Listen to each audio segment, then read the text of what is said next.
This book is actually the reason why I wanted to do this video, because we really loved this book and I don't see it out there very much. And I thought I'm going to start a list of middle grade books that people don't know about but should.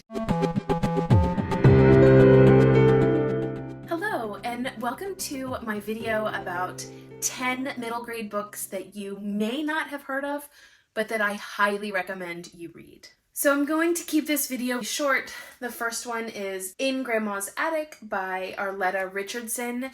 This is a series of about 10 books. You can see the first one is very short. This is the story about Mabel, who is growing up. She has a best friend, Sarah Jane, who lives nearby. This is your quintessential tales from olden times.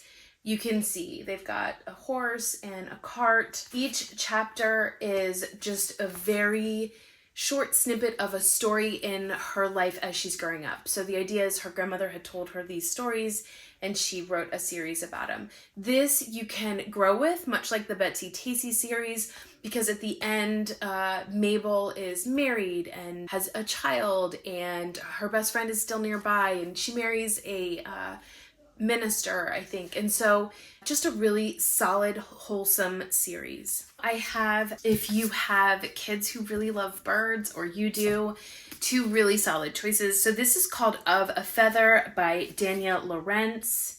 And this is the story of Renee. Her mother is sick. She's got to go and live with her aunt. And her aunt actually turns out to be a falconer. And through her life living with her aunt, they end up with a rescued owl named Rufus. And so both Renee and Rufus are kind of going through a similar stretch of life of feeling displaced and not connected. And so they find friendship in one another. And despite Renee's desire to do otherwise, they've really got to work towards getting Rufus back and ready to go into the wild. It's just a very heartfelt story. If you love owls, it is just a great insight into that kind of wildlife rehabilitation that you can do. Next is Stand on the Sky by Erin Bow. This is the story of a Sulu. She is a Kazakh nomad. Her brother has a disability, and so her family unit has to go to a faraway city and get some hospital treatment for him.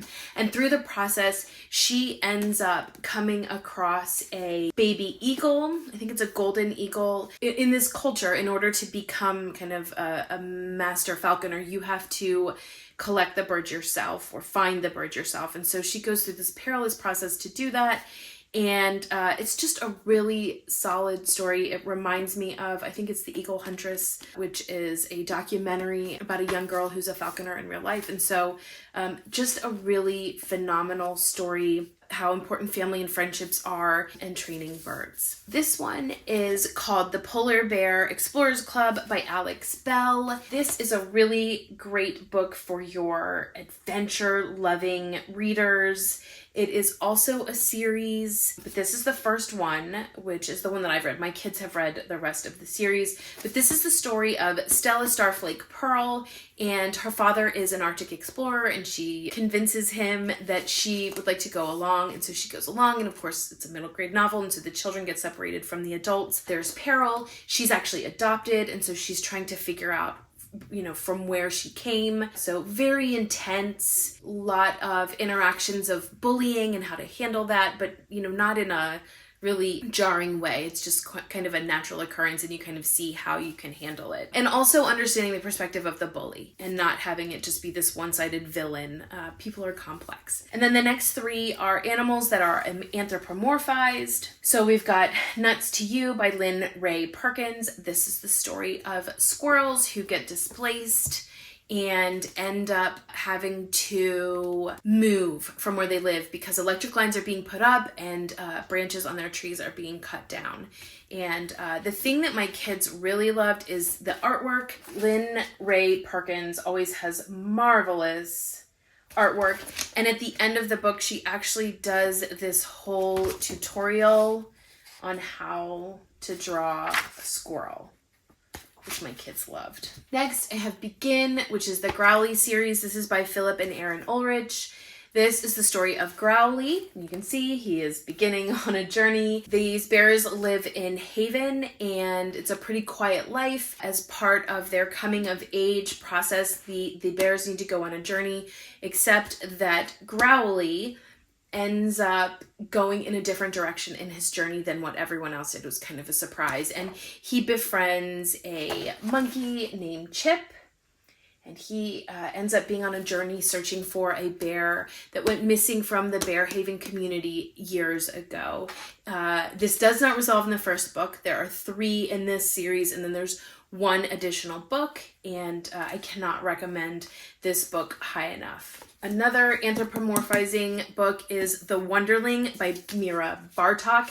This book is actually the reason why I wanted to do this video, because we really loved this book, and I don't see it out there very much. And I thought I'm going to start a list of middle grade books that people don't know about but should. That's The Wonderling. So you can see he is missing an ear. He's got a necklace around his neck with 13. He is being raised in Mrs. Carbuncle's home for the wayward creatures. I love the foiling on the cover.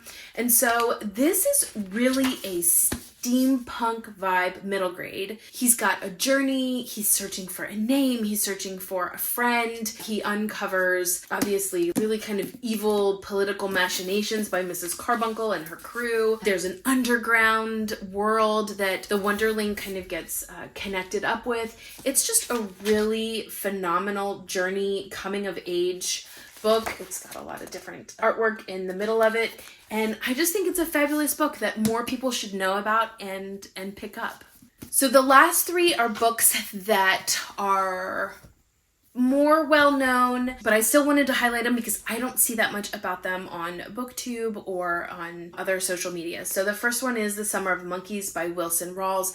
I would say this is one of my top favorite books ever. Wilson Rawls wrote Where the Red Fern Grows, which everybody knows about. It's a very sad book that just makes you sob at the end of it, but Summer of the Monkeys is not that. There are some similarities. It is based in the Ozarks. J. Barrie Lee is very similar to the protagonist in Where the Red Fern Grows.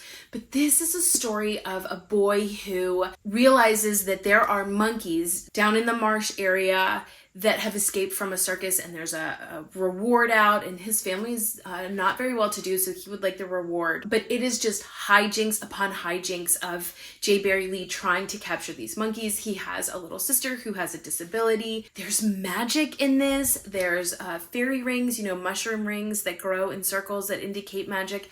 It is so phenomenal. I love this book so very much. This is The Land of Elyon. The first one is called The Dark Hills Divide. This is by Patrick Carman.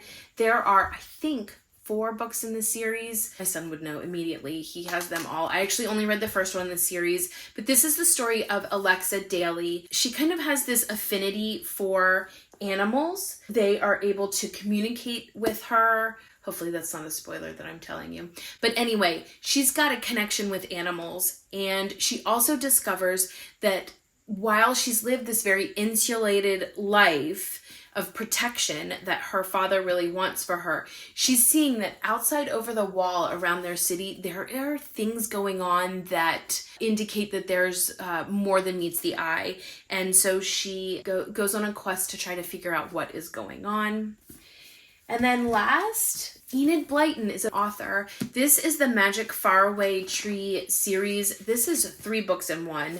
You don't want to let this overwhelm you, but I actually only read the first book, which I think is The Enchanted Wood. And this is the story of 3 children. It's Joe, Beth, and Franny. They move next door to an enchanted wood with this magic faraway tree, this tree that lives in the wood. And the tree is the source of the magic. There's all different kinds of characters in it. As they go and visit with each of the different characters in the different layers, they are transported to different magical lands. My oldest devoured this book. I mean, when she first saw it, she was like, oh my goodness, it's so thick.